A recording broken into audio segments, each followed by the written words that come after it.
اللہ اللہ اللہ اللہ۔ اور اس سے ان لوگوں کو بھی عبرت حاصل کرنی چاہیے جو صحابہ کے خلاف بغض اگلتے رہتے ہیں، کبھی حضرت معاویہ کے خلاف، کبھی حضرت ابو سفیان کے خلاف۔ ہمارے شیخ حضرت مفتی رشید احمد صاحب سے میں نے خود سنا، انہوں نے وہ جگہ سعودی عرب میں روضہ رسول کے پاس اپنی آنکھوں سے خود دیکھی ہے۔ بہت پرانا واقعہ ہے، حضرت کی تو 78-80 سال کی عمر میں انتقال ہوا نا۔ حضرت فرمایا کرتے تھے کہ سعودی عرب میں رسول، وہ جو مدینہ منورہ میں روضہ رسول کے سامنے دو شخص کھڑے ہو کر ابو بکر و عمر کو معاذ اللہ برا بلا کہہ رہے تھے، گالیاں دے رہے تھے۔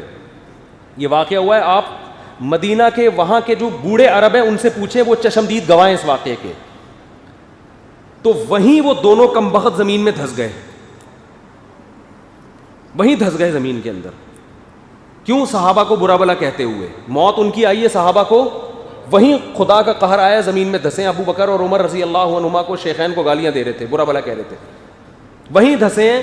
تو حضرت نے فرمایا کہ سعودی عرب نے اس وقت ایک نشان لگا دیا اس جگہ کے اوپر کہ عبرت۔ پھر سعودی عرب پہ کوئی سیاسی دباؤ آیا ہے، کیا ہوا ہے، اوپر کارپیٹ ڈال دیا، اس کو چھپا دیا، اب پتہ نہیں وہ نشان بھی ہے یا نہیں ہے۔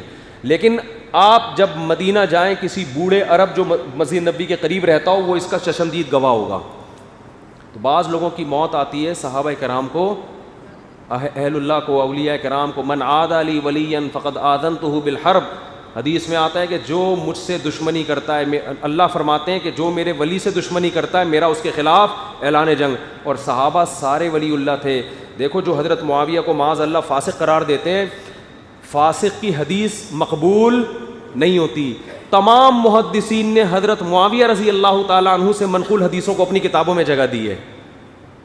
یہ خود اس کی علامت ہے کہ محدثین کا یہ نظریہ تھا، الصحابۃ کلہم عدول، سارے کے سارے صحابہ عادل ہیں۔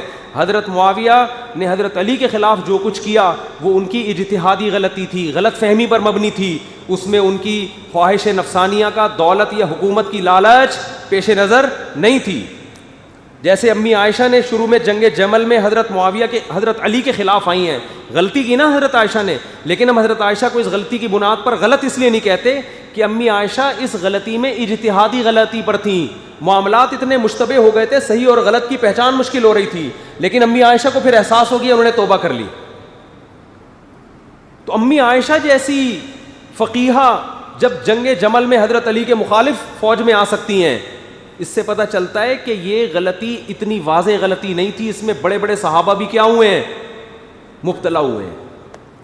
تو حضرت معاویہ اسی پر قائم رہے، ان کی رائے یہ تھی کہ میں غلط نہیں ہوں۔ تو صحابہ کو برا بلا کہنے سے پہلے 100 دفعہ سوچا کرو۔ میں بار بار کہتا ہوں، ہم نے علماء سے سنا اور دیکھا بھی ہے، صحابی رسول کو برا کہنے کا وبال دنیا میں سب سے پہلے یہ آتا ہے کہ چہرے کی رونق اور نور اللہ چھین لیتے ہیں، چہرے کے پہ پھٹکار برسنا شروع ہو جاتی ہے، یہ سب سے پہلا عذاب آتا ہے، چہرے کی رونق ختم۔